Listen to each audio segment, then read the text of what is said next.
ذی الحجہ سے. کب سے؟ آپ کو بولنا ہے تاکہ آپ کے ذہن میں محفوظ ہے. 9 ذی الحجہ یعنی کل فجر سے. ہمارے پاس 9 ذی الحجہ سنیچر سے ہو رہی نا, تو 9 ذی الحجہ کل فجر سے لے کر 13 ذی الحجہ کی عصر تک, یعنی بدھ کے دن عصر تک ہم کو تکبیر تشریق پڑھنا ہے ہر فرض نماز کے بعد.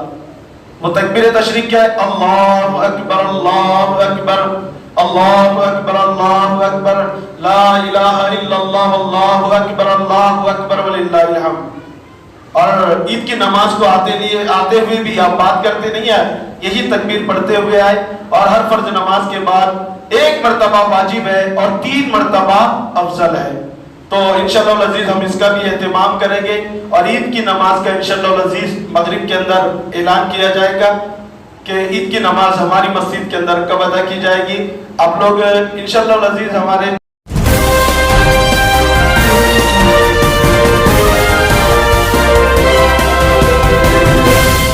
اگر آپ نے ابھی تک ہمارا چینل سبسکرائب نہیں کیا تو ابھی سبسکرائب کریں. یا معین الدین چشتی پاکا نظرانہ پیش کریں, بابا سے بلند پڑھیے اللہم صلی علی سیدنا شفیعنا حبیبنا نبینا مولانا محمد بارک وسلم صلاۃ و سلام علیک یا رسول اللہ صلی اللہ تعالی علیہ وسلم. فرض کی فضیلت کو انشاءاللہ العزیز آج کے اس مختصر سے خطاب کے اندر ہم قربانی کی فضیلت اور اس کی فضیلت کے تعلق سے سماعت کریں گے.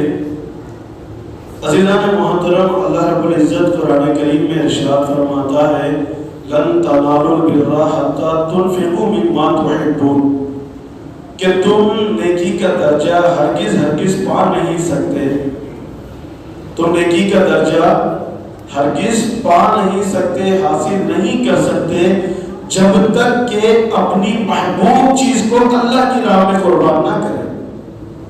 اگر اپنی محبوب چیز کو اللہ کی راہ میں قربان کریں گے پھر اللہ تمہیں قرب بھی عطا فرمائے گا. تو ہم کو کرنا کیا ہے؟ اپنی محبوب چیز کو اللہ کی راہ میں قربان کرنا ہے.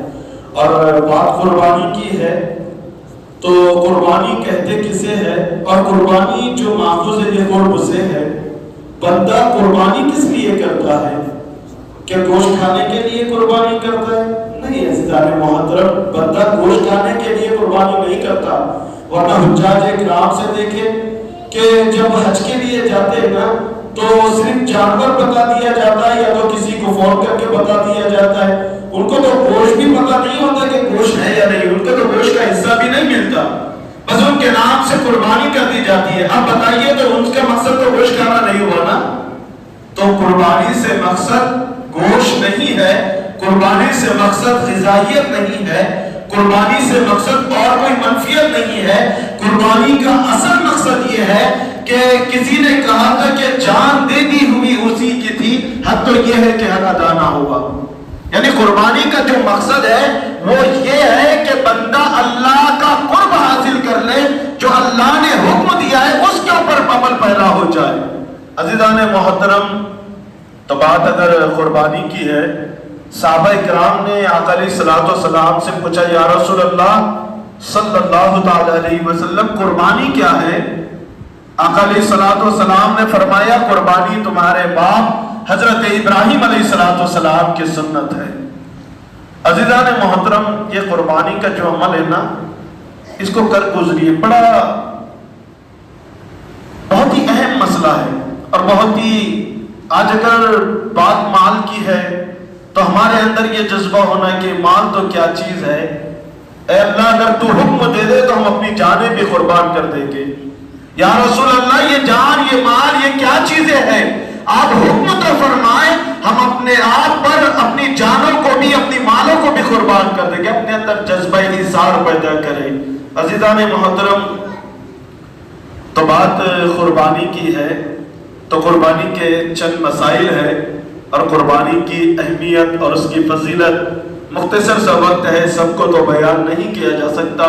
لیکن دیکھیے ایک بندہ جب قربانی کرتا ہے تو ایک اپنا مال, تھوڑا سا مال, سب سے پہلے یہ دیکھیں کہ قربانی کس پر واجب ہے.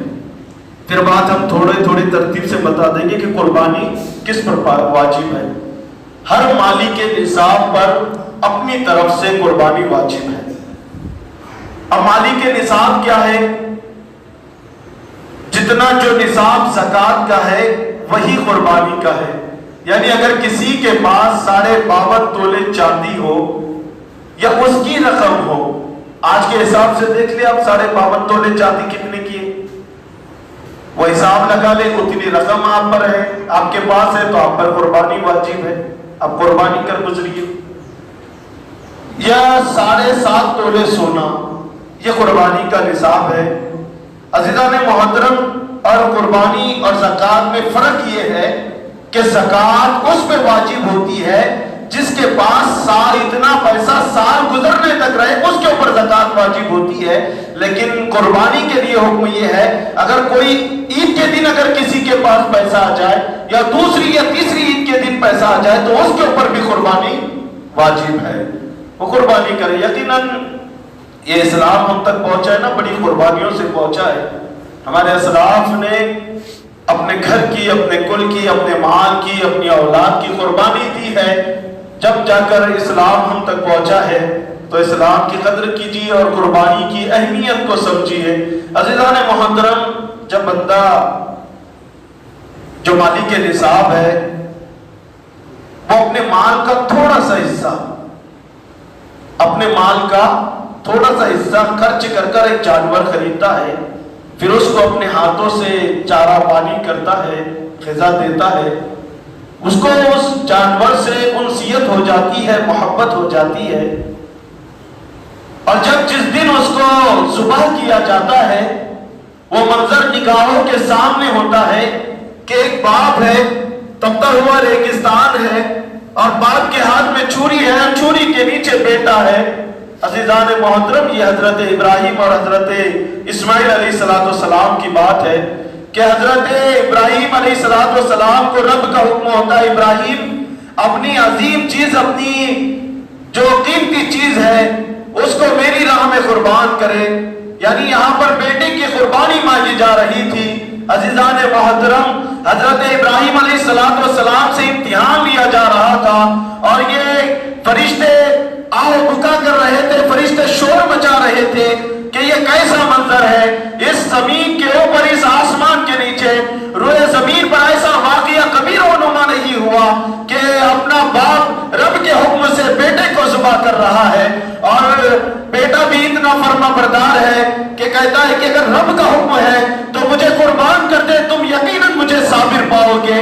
عزیزان محترم، اور بیٹا کہتا ہے والد صاحب سے، حضرت ابراہیم سے کہتے ہیں حضرت اسماعیل کہ بیٹے کی محبت تمہارے دل میں پیدا ہو جائے گی، کہیں تم ایسا نہ ہو کہ میرا تڑپنا تمہیں دیکھا نہ جائے اور تم امتحان میں ناکام ہو جائے، اپنی آنکھوں پر پٹی باندھ لے اور مجھے ذبح کر دے۔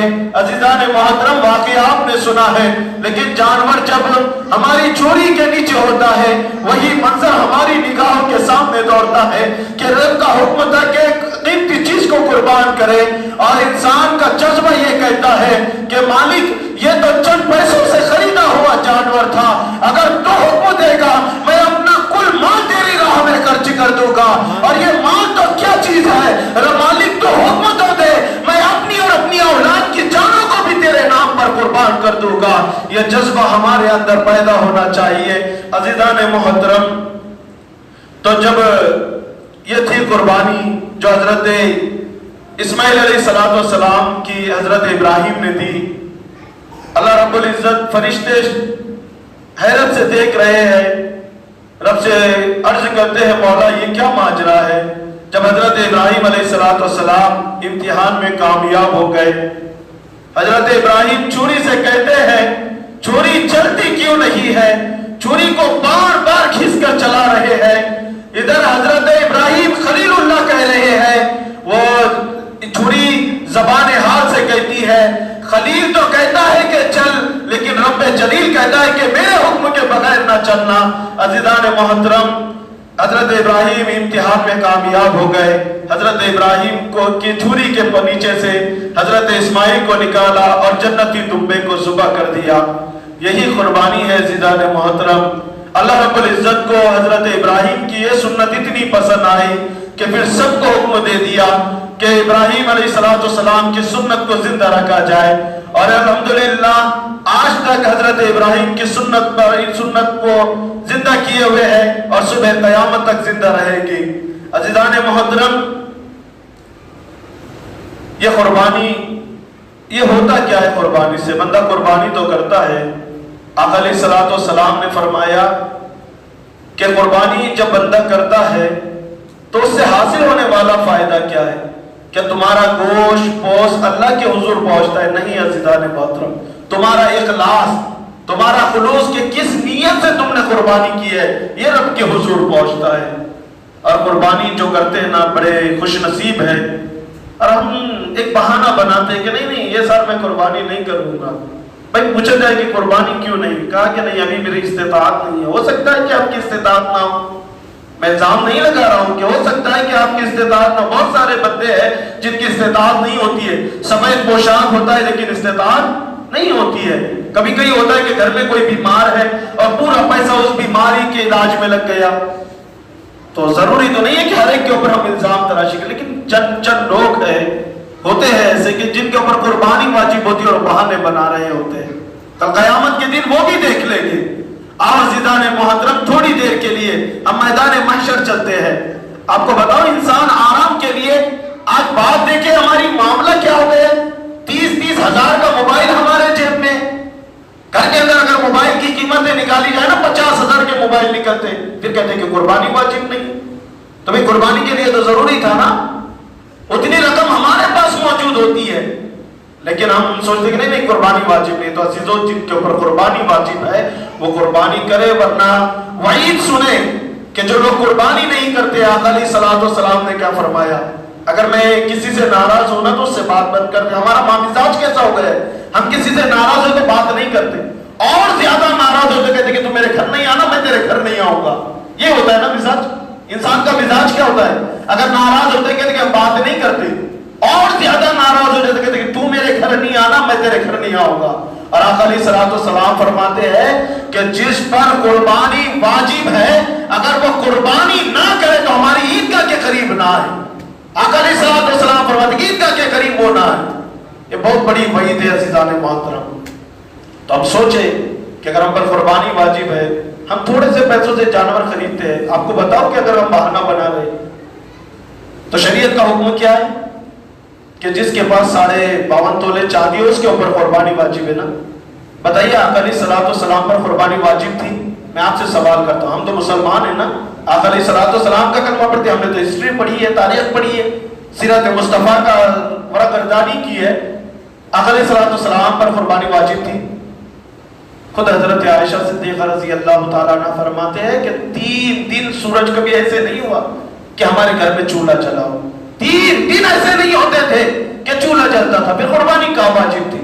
لیکن قربان جائے آقا علیہ السلام پر، جذبہ دیکھیے کہ ہر سال 2 بکروں کی قربانی کیا کرتے تھے۔ کتنے بکروں کی؟ بولیے آپ لوگ، 2 بکروں کی قربانی کیا کرتے تھے آقا علیہ السلام۔ اور ایک بات ہے، اگر اللہ نے فرصت کے لمحات عطا کیے ہیں، اللہ نے صحت دی ہے نا، تو عید کی نماز عیدگاہ میں ادا کریں۔ آقا علیہ السلام مسجد نبوی ہونے کے باوجود عیدگاہ پہ نماز ادا کیا کرتے تھے۔ عید کی نماز عیدگاہ پہ ادا کریں، بہانہ نہیں۔ ہو سکتا ہے کہ ہم یہ سوچتے ہیں کہ بھئی یہاں جلدی ہوتی ہے نماز، یہاں 7 بجے نماز ہے، یہاں پڑھ لیتا ہوں جلدی قربانی کر لیں گے۔ ہو سکتا ہے کہ وہ 9 بجے ہو، تھوڑا دیر انتظار کر لینا، 9 بجے ادا کر لیں۔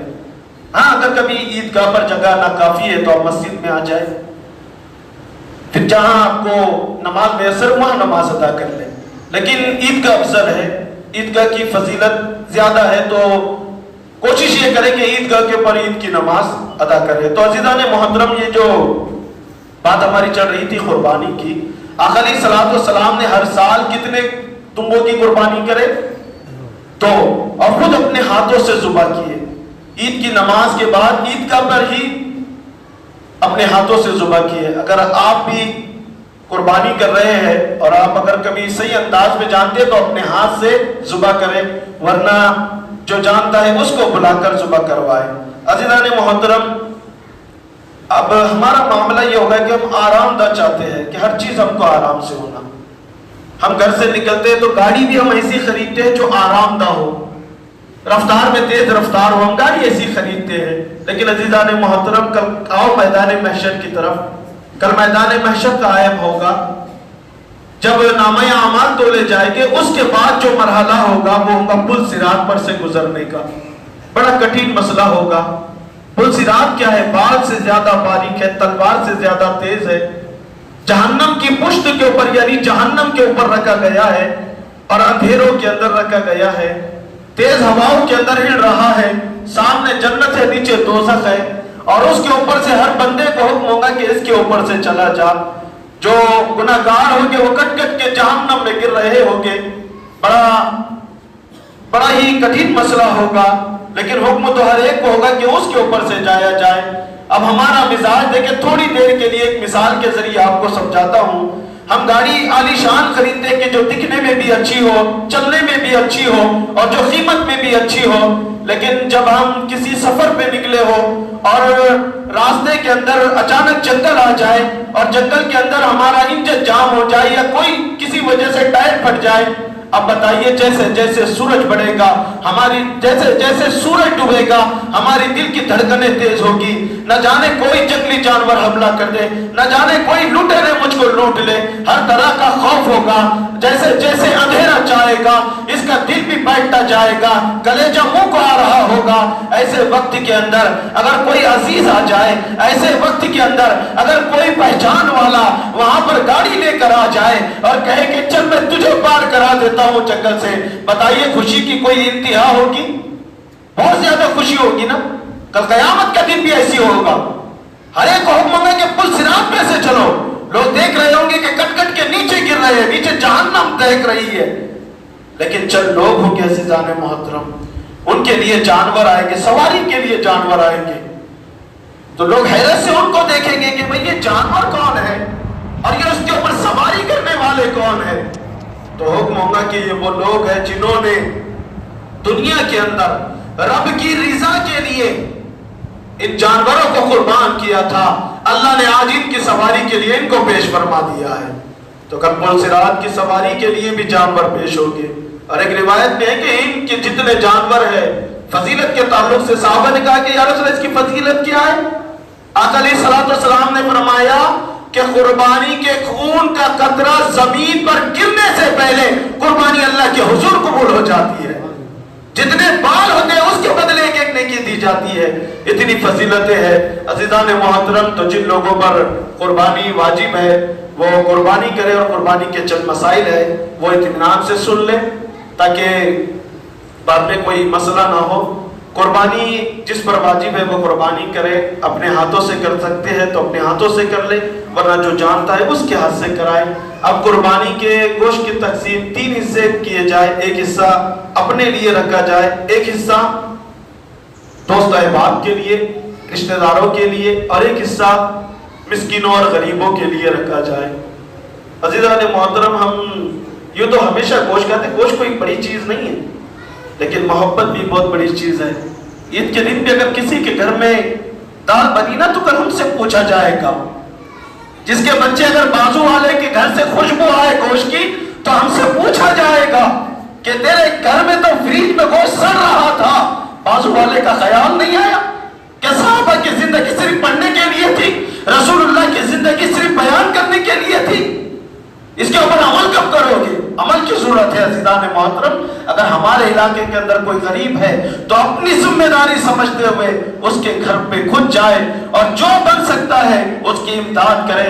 کہ ایسا نہ ہو کہ ہم تو نیا لباس پہن لیں, عمدہ خوشبو لگا لیں, ہم اپنے آپ کو بہت بڑا تصور کروائے, لوگوں کے سامنے تو یہ تصور کرائے کہ میں بہت بڑا ہوں. انسان بہت بڑا ہونے سے کچھ نہیں ہوتا, دل بڑا ہونا چاہیے. کہ کہیں گلی کے اندر کوئی ایسا بچہ نہ ہو کہ جو دیگر بچوں کو دیکھ کر اس کی آنکھوں سے آنسو جاری نہ ہو جائے, اس کی دل کی آہیں کہیں عرش الہی کو نہ ہلا دے, کہیں وہ روئے اور چیخے اور اللہ سے آرزو کرے کہ مولا سب تو عید منا رہے تھے, میرا باپ بھی ہوتا تو میں بھی عید مناتا، اس کی آرزوئے کہیں عرش الہی کو نہ ہلا دے، کہیں اس کی دعائیں قبول نہ ہو جائے، اور کہیں ایسا نہ ہو کہ پھر اللہ رب العزت جس جگہ وہ کھڑا ہو کر دعا کر رہا ہے آنے والے سال ہم کو بھی اسی مقام پر نہ کھڑا کر دے۔ عزیزان محترم، اسلام غریبوں کی امداد سکھاتا ہے، اسلام سکھاتا ہے کہ پانی کوئی پیاسا ہے تو اس کو پانی پلایا جائے، کوئی بھوکا ہے تو اس کو کھانا کھلایا جائے، جس کو کپڑے نہیں ہے اس کو کپڑے پہنائے جائے۔ عزیزان محترم، یہ تو ہم انشاءاللہ العزیز کوشش کریں گے کہ ہمارے علاقے کے اندر جو غربا ہے ان کا حصہ جو شریعت نے مقرر کیا ہے ان تک ضرور پہنچائیں گے۔ عزیزان محترم، اور جو حالات ہے، ہمارا ملک ہندوستان ہے اور ہم لوگ سب، کبھی مسلمان کا وہ گھر ہوتا ہے اس کے بازو ہندو کا گھر ہوتا ہے، تو اسلام تو یہ نہیں سکھاتا نا کہ بازو والے کو تکلیف دی جائے۔ کوشش کریں کہ ہم سے کسی کو تکلیف نہ ہو، ہم اپنے فرائض کو ادا کریں، ہمارے واجبات کو ادا کریں، لیکن ہماری وجہ سے کسی کو تکلیف نہ ہو۔ اسے جو گھان نکلتی اپنی ذمہ داری سمجھتے ہوئے خود اپنے ہاتھوں سے کسی محفوظ جگہ پر دفن کر دے، تاکہ کوئی جانور اس کو نکال کر پھر شہر میں نہ لائے اور فساد کا ذریعہ نہ بنے۔ تو عزیزان محترم، اور ایک اعلان اور ایک تھا کہ جب ہم گوشت بانٹے نا تو چھوٹے بچوں کے ہاتھ میں نہ دیں۔ میں ہر سال بھی کہتا ہوں، یہ سال بھی یاد دہانی کے لیے کہتا ہوں کہ چھوٹے بچوں کے لیے نہ دیں، ان کو گھر تو سمجھ میں نہیں آتے، ہو سکتا ہے کہ کسی غیر مسلم کو دے دے اور فتنے کا باعث بنے، تو اپنی ذمہ داری سمجھتے ہوئے اچھی طرح پیک کریں، اور جو خون وغیرہ میں لباس میں ہم لوگ روڈوں سے نکل جاتے ہیں اس سے بھی پرہیز کریں۔ وہ کپڑے اتار لیں، بعد میں دوسری جگہ جانے کے بعد پھر وہی کپڑے پہن لیں، کوشش کریں گے انشاءاللہ تعالی۔ اور ایک کل عرفہ کا دن ہے، کل کے روزے کی بھی بڑی فضیلت ہے۔ کل کے روزے کے تعلق سے ہے کہ جس نے کل کا روزہ رکھا، عرفہ کا دن بڑا متبرک دن ہے، کل کا 9 ذی الحجہ کا۔ یہودی ایک حضرت عمر رضی اللہ تعالیٰ سے کہتا ہے، عمر اگر ایک آیت جو تم کو ملی نا، الیوم اکملت لکم دینکم، اگر یہ آیت ہم کو ملتی نا، اس دن ہم عید مناتے تھے، اس دن ہم خوشی مناتے تھے۔ حضرت عمر فاروق نے کہا، تو خوشی منانے کی بات کرتا ہے؟ جس دن یہ آیت اتری نا، ہم 2 خوشیاں مناتے ہیں، اس لیے کہ جس دن یہ آیت کریمہ نازل ہوئی ہم کو وہ دن بھی یاد ہے، جس لمحے یہ آیت کریمہ نازل ہوئی وہ بھی یاد ہے۔ اور عزیزان محترم، حضرت عمر فاروق رضی اللہ تعالیٰ نے کہا کہ یہ جو آیت کریمہ نازل ہوئی یہ عرفہ کے دن یعنی 9 ذی الحجہ کے دن، اور اس دن جمعہ کا دن تھا۔ تو عزیزان محترم، حضرت عمر فاروق نے کہا تو عید کی بات کرتا ہے، ہم 2 عید مناتے ہیں، کہ عرفہ کا دن بھی ہمارے لیے عید کا دن ہے اور جمعہ کا دن بھی ہمارے لیے عید کا دن ہے۔ تو کل کے روزے کی بھی بڑی فضیلت ہے، اور ایام تشریق یہ بھی سن لے، یہ واجبات میں سے ہے۔ 9 ذی الحجہ سے، کب سے آپ کو بولنا ہے تاکہ آپ کے ذہن میں محفوظ ہے، 9 ذی الحجہ یعنی کل فجر سے، ہمارے پاس 9 ذی الحجہ سنیچر سے ہو رہی نا، تو 9 ذی الحجہ کل فجر سے لے کر 13 ذی الحجہ کی عصر تک، یعنی بدھ کے دن عصر تک ہم کو تکبیر تشریق پڑھنا ہے ہر فرض نماز کے بعد۔ وہ تکبیر تشریق کیا ہے؟ اللہ اکبر اللہ اکبر اللہ اکبر اللہ اکبر لا الہ الا اللہ اللہ اکبر وللہ الحمد۔ اور عید کی نماز کو آتے ہوئے بھی آپ بات کرتے نہیں آئے، یہی تکبیر پڑھتے ہوئے آئے، اور ہر فرض نماز کے بعد 1 مرتبہ واجب ہے اور 3 مرتبہ افضل ہے۔ تو انشاءاللہ العزیز ہم اس کا بھی اہتمام کریں گے، اور عید کی نماز کا انشاءاللہ العزیز مغرب کے اندر اعلان کیا جائے گا کہ عید کی نماز ہماری مسجد کے اندر کب ادا کی جائے گی۔ آپ لوگ انشاءاللہ العزیز، ہمارے جو علاقے کے جو لوگ بڑے ہوتے ہیں وہ لوگ اگر کچھ مسئلہ ہو جاتا ہے تو آپ لوگ وہیں پر سالو کرنے کی، ہینڈل کرنے کی کوشش کریں، تاکہ ہماری وجہ سے کسی کو تکلیف نہ ہو۔ آخر میں اللہ رب العزت سے دعا ہے کہ مولا تبارک و تعالی ہمیں کہنے اور سننے سے زیادہ عمل کی توفیق عطا فرما، آمین برحمتک یا ارحم الراحمین۔ اگلی صفوں میں جگہ خالی ہے، اگلی صفوں کو پر کر